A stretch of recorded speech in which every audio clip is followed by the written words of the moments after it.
never know what you're gonna get. Go! And we will go. Welcome, everybody, to Should Be Arcade Weekly. It's the Should Be Arcade Weekly version of our Arcade Weekly. These are games that came out, or consoles or handhelds that we think should have made it into the arcade or could have been arcade games because of different reasons. The length of the game mechanics, the place where you would have to put in more quarters. It could be for any reason we think that we should have been able to walk in an arcade and see this, and we did not see this in the arcade.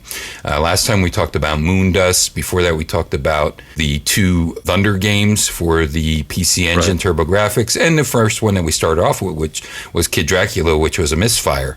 The more I played it. I'm glad you brought this up. We didn't discuss it on the episode, but did you think Moondust would have worked in the arcade? Absolutely. Absolutely. You had Star Castle, you had Omega Race, you had games like that, which I think that this would have fit right in with. Now, how popular would it have been? I don't know.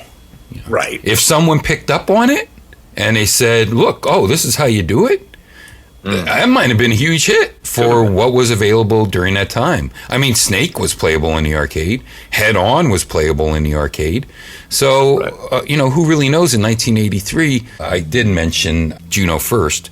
I don't think Juno First did Juno First billions. wasn't all that popular. Yeah, exactly. So I think it would have definitely been an arcade game. I could see today's game very easily being in the arcade in 1997. Okay. And we first played this on the PlayStation, no number, or as some people call it, the PSX. Right. This was a game by Square, so you always think about Square, and you think about all their games that they make. Of course, Final Fantasy. Talking about a shooter, of course. Yeah. And you know what? They didn't make a lot of shooters. Some people, I guess, would consider Parasite Eve and Parasite Eve 2. I guess they would consider those shooters of some sort, but not spaceship shooters. I don't know if there really were. There probably were more shooters, but they made a lot more fighting games than they made shooter games for a role-playing game basic company. And, now we're getting into the realm of, I know a lot about the PlayStation. I know a lot about the Nintendo game system. But today we're going to talk with Xenogears. I don't know what that is, to be honest with you. I bought it. I put it in, and I watched the beginning, and I thought, okay, robots, and then I turned it off because I got other things to do. Yeah, I sold it back to GameStop for $30. Did you? I wish I didn't. That's funny. I did not do that. I got you. That's funny, though. So today we're going to talk about Einhander. Einhander. Yeah, Einhander. Yeah. If you grew up during the time Einhander was released, you probably bought it. I thought I did have this game, and I believe I had a little bit of the Nelson Mandela effect happen in my own mind and history. I was like, I want to talk Einhander, so I'm searching through all my games, and I'm not finding Einhander.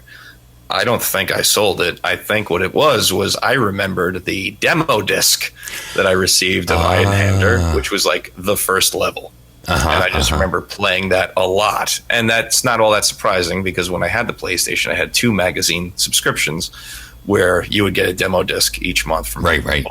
Which was, at that time, that was a great investment for my parents, because it definitely cooled me down with asking for games or asking for money to buy games.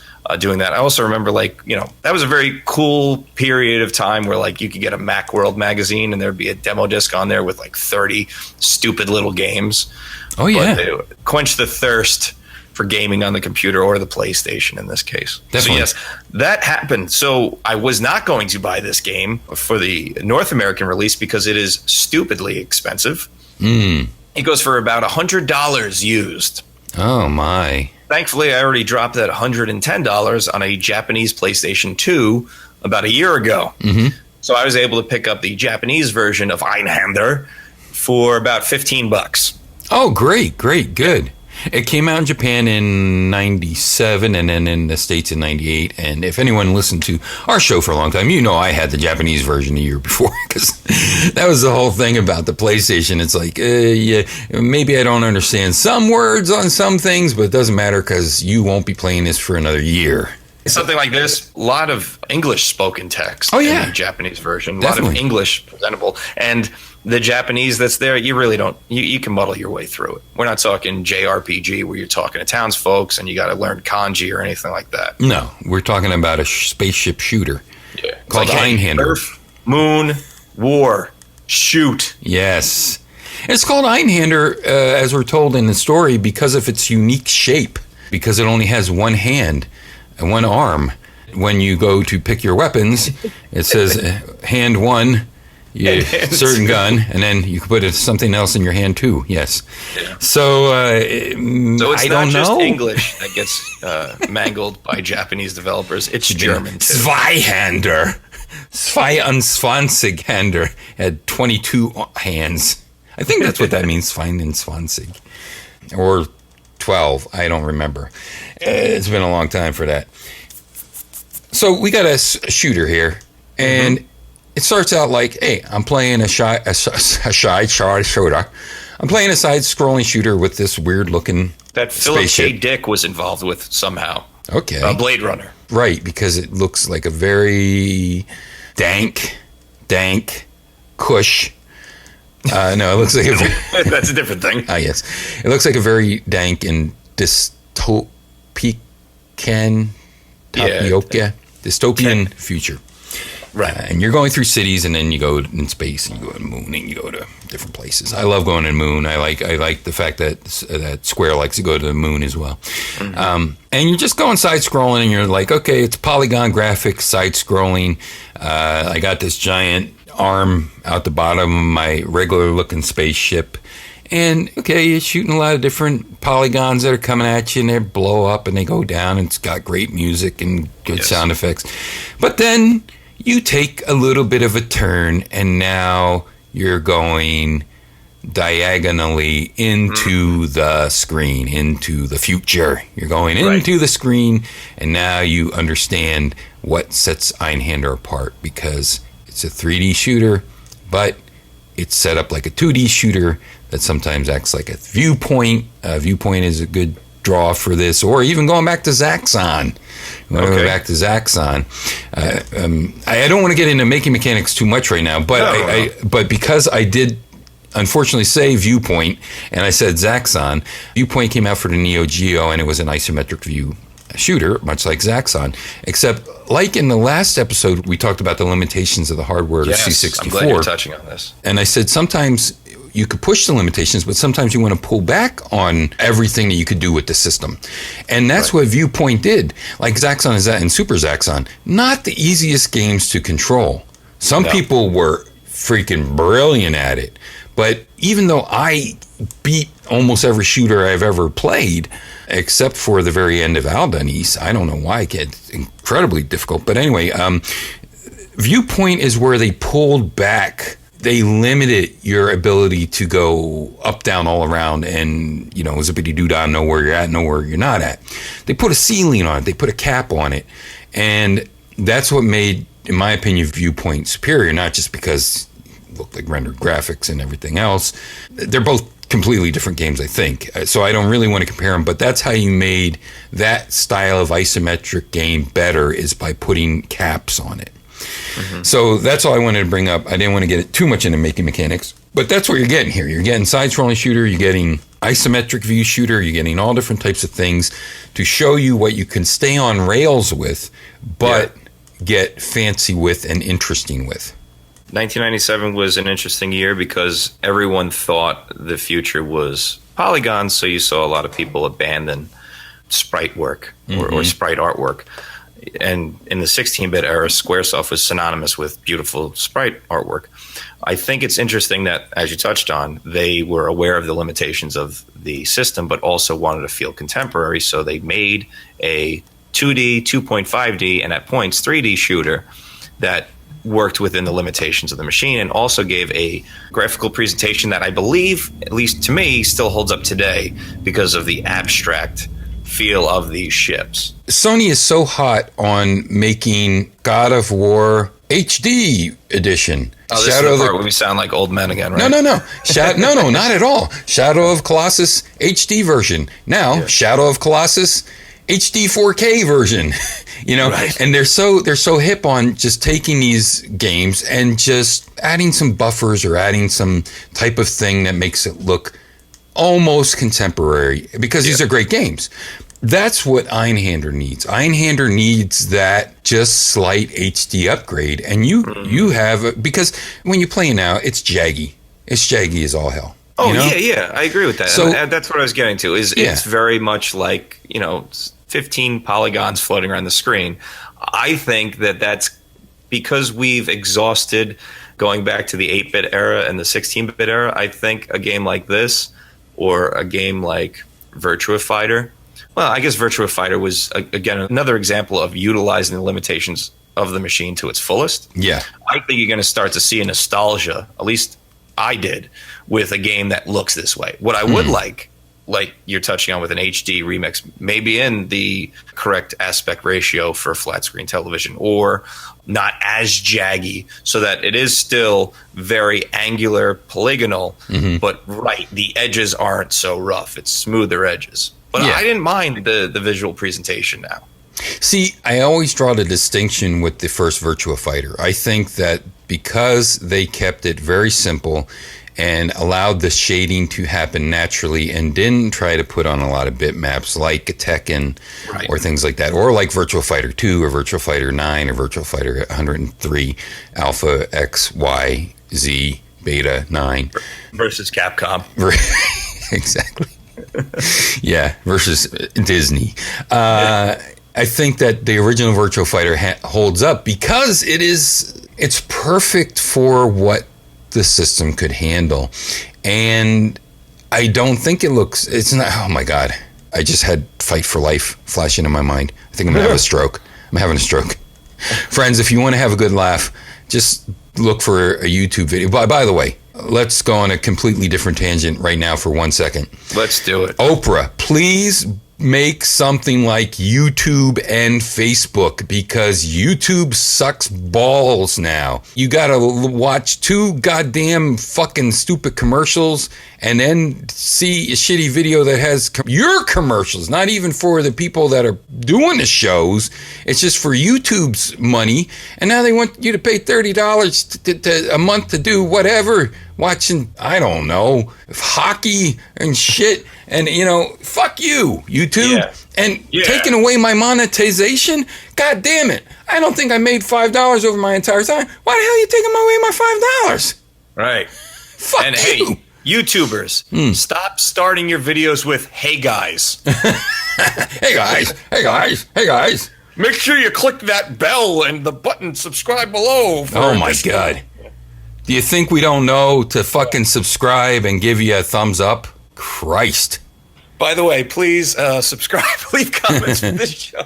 Yes, just go to http://www.wetalkgames.com. /in-the-can if you want to listen to any previous episodes. Oh my gosh. And so I Oprah's like the only person I think that could actually pull this off. Like, these other College Humor or whatever the things are, Vivo even uses YouTube now. So it's like, I think that we could get a Facebook and a new YouTube place from Oprah. So I'm appealing to Oprah. I might have to do another Oprah podcast, which, if you don't know, is only for Oprah to listen to. So I might have to do that. Please don't tune in if you're not Oprah. Exactly. Only Oprah needs to tune in. Einhander. Okay, what makes this an arcade game? Because there were a lot of arcade games like this. And obviously it's deeply rooted into a side-scrolling shooter. Mm-hmm. And it's an evolution of that genre. So it does have your options or your power-ups to increase the power of your ship. It has multipliers. So if you don't just shoot willy-nilly and you actually focus on the enemies and you have a high accuracy rate, It will build up a meter, and when the meter gets full, you get more points. It has these epic boss battles, and maybe this is why it couldn't be an arcade game, is because unlike arcade games that maybe came out earlier than Einhander, it didn't just waste all the money on the first level. Oh, no, it didn't. With the visual presentation, it kept amping it up each stage, and the boss battles became more and more interesting, at least in my opinion, each stage you went through. And you had that trope of the mini boss and then the final boss on just about every stage. I'm pretty sure it was every stage there was a mid boss and then a final boss for that stage. And it did have the coin drain areas, definitely. Oh, my goodness, yes. Oh, it totally did. Hey, this game is incredibly difficult, and I am not ashamed to admit that I had to put it on free. Oh, okay. Which is a level of difficulty where it just gives you automatic continues, because I kept having to start over. I don't know if the North American version was tuned down a little bit, but the Japanese version is extremely difficult. I only really had problems with maybe two of the bosses. Okay. The two of the bosses had big I hit a problems. wall on the third stage. Oh, okay. Where's the monkey happen? Oh, gosh. That's my favorite. Yeah, I think that was the fourth or fifth. And even with the unlimited continues, I was like, geez, man. That monkey fucks you up. Yeah, quarter drainer. If that was in the arcade, that monkey would have been the first boss. First boss is kind of unremarkable. But there's this giant monkey robot boss. And the really cool thing where they went the extra steps on is when you shoot with your machine gun type of bullets or really anything that can do a lot of damage. There's like shotguns. There's all different types of things that would have that type of equivalent. There's lasers and all different other type power-ups and bombs. Missiles, homing missiles. Yeah. The cannon that you're talking about has a very shotgun feel about it. And you need those homing gun missiles because there's shit that comes up from you behind. And in this game, your ship cannot turn around and fire backwards. Nope. But when you shoot that monkey, that's where you really get to see the impact of these bullets because its head snaps back and it looks like he's getting hit in the face with some real heavy firepower. But yeah, he was a pain in the ass. And then there was... And he's a good example of the visual presentation and the limits of the hardware. That is very much just a polygonal man. But the aesthetic of the game reads to you, that is a robotic monkey. Right, and it didn't have to be super detailed because it had very fluid movement and it's grasping onto the wall and it's running towards you. And, the play of this isn't real. We're not trying to be photorealistic in any stretch of the imagination. It was very stylized. It bit off a little bit of the Blade Runner-esque feel in the beginning, but then it kind of came into its own right after the first stage. The second stage, now we're going up against the giant choo-choo train. That behaves and operates in very interesting ways. Yeah. I played this a while ago before we did the show, so you might know more about it than what I can remember because when I played through it, all I kept thinking was about Gamera. And the Gamera game for the PlayStation also came out in 1997, and it was somewhat similar. First of all, you had all the full motion video of the Gamera movie, and at the one point, the girl said, what did she say? Is that what they call the Gamera?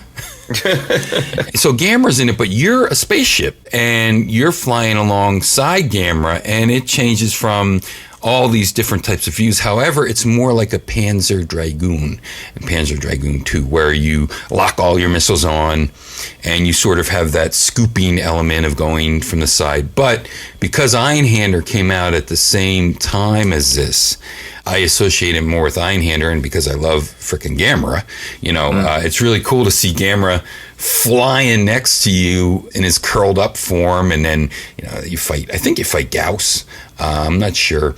I just kept thinking about that, so I lost a lot of what I was playing in Einhander, and some of the bosses weren't that impressive to me. In Einhander, you're saying? Yeah. Okay. Well, first of all, Gamera is ugly as hell. It's by Virgin. That needs a remake as well. So I would love to see Einhander. I would love to see even Panzer Dragoon. Give me a remake of that, Yeah. This is speculation, but when I was playing the game, I felt like oh, these are leftover assets from Final Fantasy VII. That could be because a lot of their fighting games seemed like that as well. Well, yeah, I'm thinking especially of Bouncers, which was an incredible failure. Of all their fighting games weren't too bad, but Bouncer was like, never make fighting games again, please. Right. Because it was all loading. It was all loading of FMV shit, and then you'd punch two guys, and then you'd go back to loading trains and. This was definitely the end of a chapter for Square as a company, where Enix was its own thing still. They would still put out something like a 3D. This is their first 3D shooter. Mm-hmm. That's pretty impressive considering how good it is as a game. But they'd put out a fighting game. They would put out 3D shooter. They put out like an adventure game or whatever in early iterations of console generations. But like once Final Fantasy VII hit and it really penetrated the market past the people, like we all remember, I remember, you remember, the 16-bit era. I played a lot of the RPGs. Mm-hmm. But what we remember and loved about that era wasn't necessarily the business. So even though we played Secret of Mana wasn't a smash success. Even though we enjoyed our Final Fantasy III, that wasn't a smash success. So much so that, Square was really trying to penetrate the market in the 16-bit era with the Final Fantasy Mystic Quest. Mystic Quest was basically like, hey, white-faced Asians, we're trying to teach you how to play RPGs, which was goofy to somebody like us because we had already had the experience of playing like Dragon Quest on the NES. So what is this like little kid game? Yeah. But it just goes to show you that not until 1997 when Final Fantasy VII really, like, I just remember everybody played that. You were a nerd, you played it. You were a jock, you played it. Everyone wanted to play it. And the marketing is the reason why, because a lot of people bought that game thinking you were going to be Mr. T with a Gatling gun for a hand shooting up people. And then when they got it, they're like, wait, why am I waiting to fight? But that's a whole nother thing. That point moving forward, that's when you saw Square. They're like, all right, we're going to play a little bit more in these other genres, but we found our niche. And you saw it where like they just became the RPG, the JRPG company that we know of today, as well as the bleeding mobile company that they are as well. Where you have to spend $138 to unlock everything in their free tap the screen game. Because you got to get Cloud. You gotta get Cloud, right? What a piece of crap. I'm trying to remember the name of that thing. Isn't it just called Final Fantasy X? Oh. No, I was talking about a mobile game where you literally tap the screen to defeat bad guys. Oh, well, Final Fantasy X is a building game. Oh, I see. Final Fantasy is a building game, and it's the same. It's the same. It's like it's just a building game. You go fight these monsters, and you don't fight them. It's really terrible. And they call it Final Fantasy X or 11 or 12 or whatever number they're up to, but it's completely different from not that. No. Yeah. What about all their fucking photo things? They're a terrible mobile company. Look at pictures, Hey, $10. You could look at pictures from this game. Right. So this is well before that. When yes. Let's talk about Einhander. Yeah, when they were making games. So there seems to be a difference of opinion here, but with the visual presentation of Einhander. But I think we'll agree that the gameplay is definitely its strongest attribute, especially because of how it handles that little claw hand with handling your options. So as you touched on, you can't look backwards or shoot backwards unless you have certain weapons. Enemies will have weapons on their ships. You'll blow them up, or if you're not careful, you'll blow up your option on them. So you want to pay attention to where you're shooting. A lot of the enemies have 3 pieces to them. They'll have a head, a core, and then their weapon. You want to shoot the core. They're worth the most points, depending on the enemy. But usually that's the way you want to go. The head is the easiest thing to shoot because it's in front of them. Yeah. And then the weapon on their back, you want to be careful because you may want to grab that weapon, or you might not. You might want to destroy it so you don't hit it by accident, because it is one of those types of games where, like Ghosts and Goblins, I don't want this goddamn axe. I have to get rid of this axe. You'll feel that way with certain options in certain stages. Yeah, let's circle back around on that. The enemy ships have your weapons on them. Right. So when you shoot the enemy ship, then the weapon starts floating towards you, and you can it'll tell you what the weapon is, right? And you'll grab it, and you'll be like, "Oh yeah, the cannon! I want the cannon. It's a powerful shot." So that's a cool mechanic, and depending on your ship, you can have 2 weapons because you're Einhander. Because you're an Einhander. Because you're one-handed. If you switch up ships, you can make the sacrifice of a second hand, so that way your regular shot is worth more. But I would just play the standard ship, where you can hold 2 weapons, because that comes in very handy, especially with enemies behind you. And you can swap by hitting the triangle button, I believe, between the weapon that's on top of you and below you. You can jockey them back and forth, and depending on what the weapon is, maybe when it's atop you, it shoots forward, but when it's beneath you, it shoots backwards. And it might be a weapon that doesn't appear valuable to you immediately, but something like the monkey boss, there's this like mortar shell weapon that you can drop, and it will have like a little blast radius for a spell. I found that to be very handy with the monkey, because you could just swap backwards to shoot back at him when you would move around him, or have it atop you so you could shoot when he's up on the ceiling. That guy reminds me, well, I don't know. He's just fucking cool. I don't know how to really explain him. It's definitely something that happens in Super Meat Boy, I think. Yeah. You know what I mean? I think he should have been the first boss. If he was in the arcade, he would have been the first boss, yeah. What else is interesting about this? It's just a solid shooter. You know, it's a solid shooter. What can you say? It's a solid shooter. It's got a great aesthetic. It's got a great atmosphere about it. The music is very good. Going back to Blade Runner, I feel like it takes a lot of notes from that film with its presentation, with its musical choices, where you have electric music with operatic singing, or very dark visuals. Everything's very dark in this game. It kept reminding me of Blade Runner. And going back to my thesis about this being, maybe it was assets that were left over from Final Fantasy VII, it's not all that surprising, because most of Midgar is Blade Runner. It's an urban dystopian environment where robots are running around, but there's still neon signs for some reason. We've developed these giant mech suits to police people, but we still need to have gas lit up in a tube to tell you to go here or there. Right. It's that type of thing. It's that type of aesthetic, which I think a lot of people enjoy and like. What was the whole theme of this? Plot? Yeah. Well, originally it was, you're a daredevil. Oh, that's right. And you pilot this ship, and you are... I'm going to mess this up now. I believe you're from Earth. No, you're from the moon. You're escaping the moon and fighting Earth. And then your allies turn against you, and you go back to the moon. I might have this reversed. Because of the first Moon War? Yeah. It's Earth versus the moon. It's not very plot heavy, but there's definitely a message about war in this game. And spoilers ahead. And natural resources. Yeah, they say it's about natural resources, but there's also this pleasure dome sort of plot where either side thinks the other side has some sort of utopia, and you as the daredevil, because you fought between the two places, realize that both are wastelands.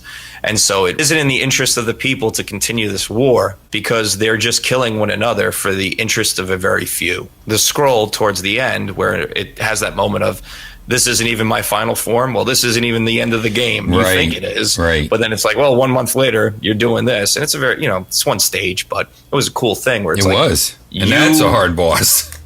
Holy Christ.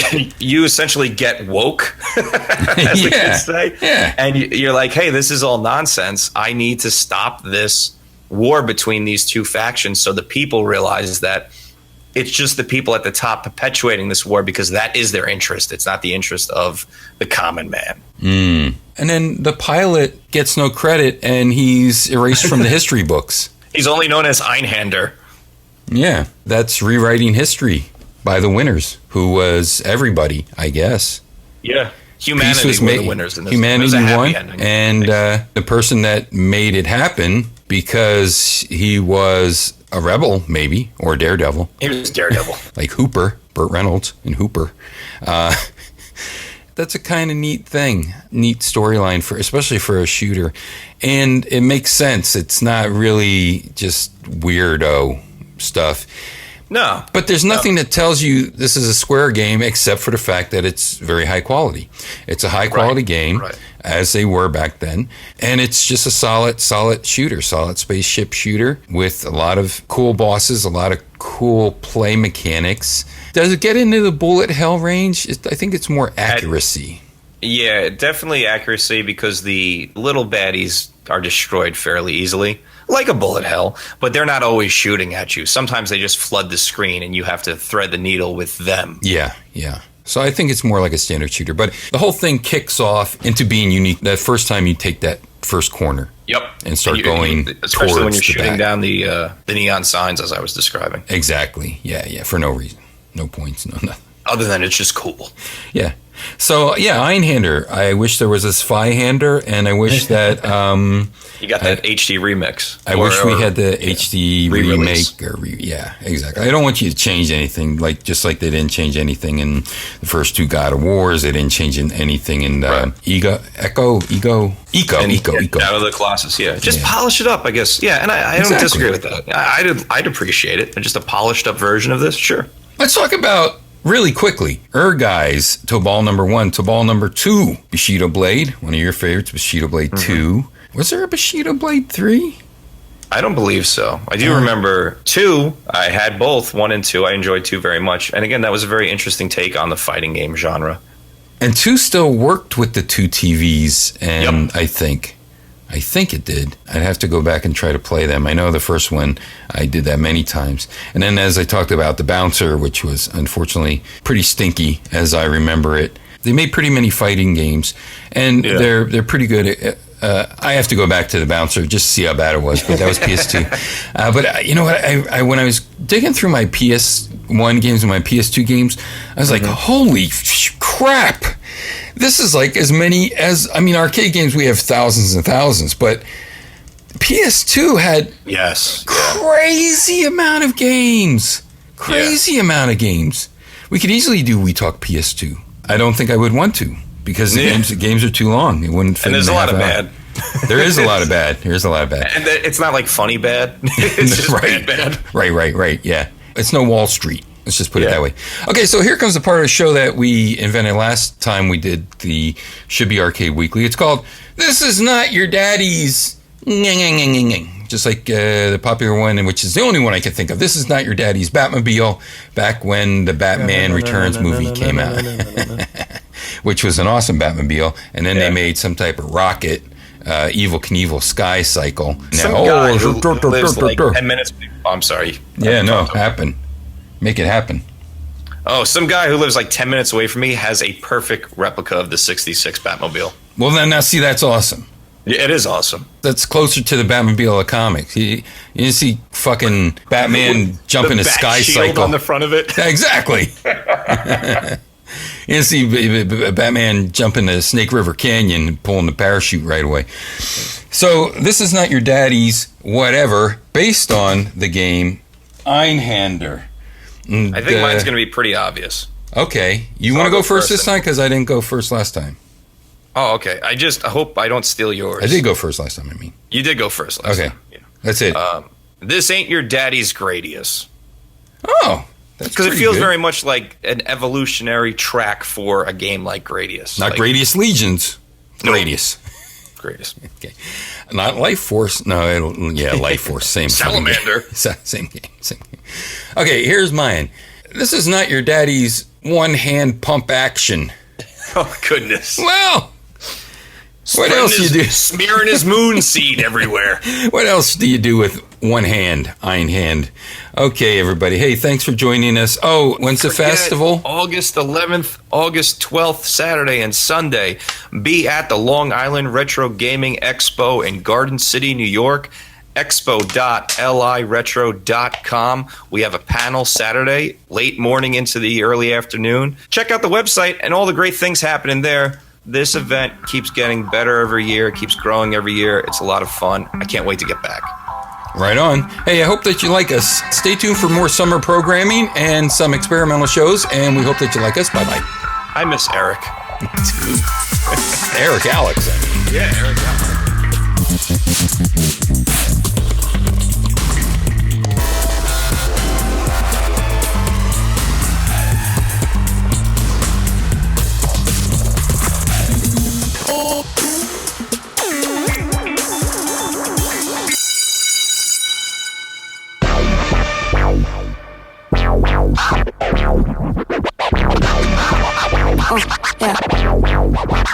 yeah. Yeah, 뭐 벌써 사랑은 오네 날 제대로 알기엔 한참 멀었네 사람들 내게 말해 볼매 or non-게 애석하게도 너는 아직 손지나 고개 뭐 벌써 내게 사랑을 구걸해 내가 식은 죽 먹기로 보인다면 꿈깨 너 같은 남자 빨래더미처럼 널리고 널려서 날 개타고 싶다면 화끈하게 밝혀버려 요새 웬만한 남자 눈에 안 차 내 눈이 많이 높아져가 고민은 아냐 네 스윙 나쁘진 않았지만 벌써 홈런을 주긴 타자가 아직 많기에 높아지는 내 감자 내 반응을 바란다면 잔뜩 자극해봐 날 원하는 만큼 자꾸 반짝이는 건 다 비싼 법 난 가치는 해 조금 비싸도 반응을 보여줘 이 정도 했으면 반응을 보여줘 할 만큼 했으니 반응을 보여줘 더 이상 바라지 말고 보여줘 그만 give me some feedback 반응을 보여줘 시간 없으니까 반응을 보여줘 이제 느낌만큼 반응을 보여줘 선택의 기회는 한 번 놓치지 말고 give me some feedback 피드백 허유치해 내가 밀 때 밀어도 당길 때는 깊게 당겨줄 테니까 자꾸 부르지 마 집에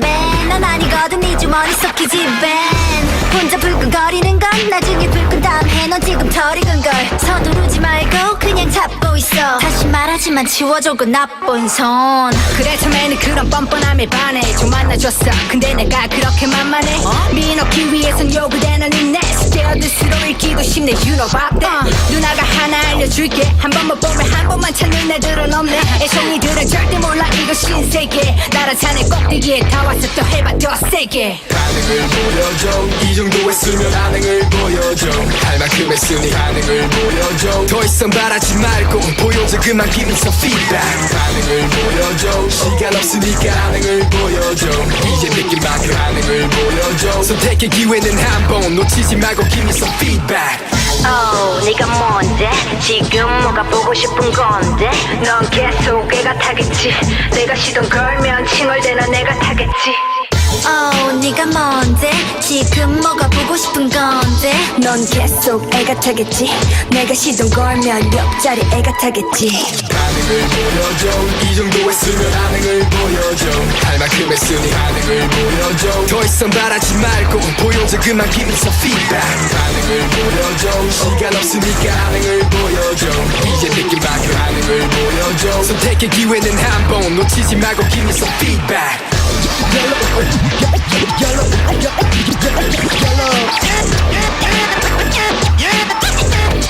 Let it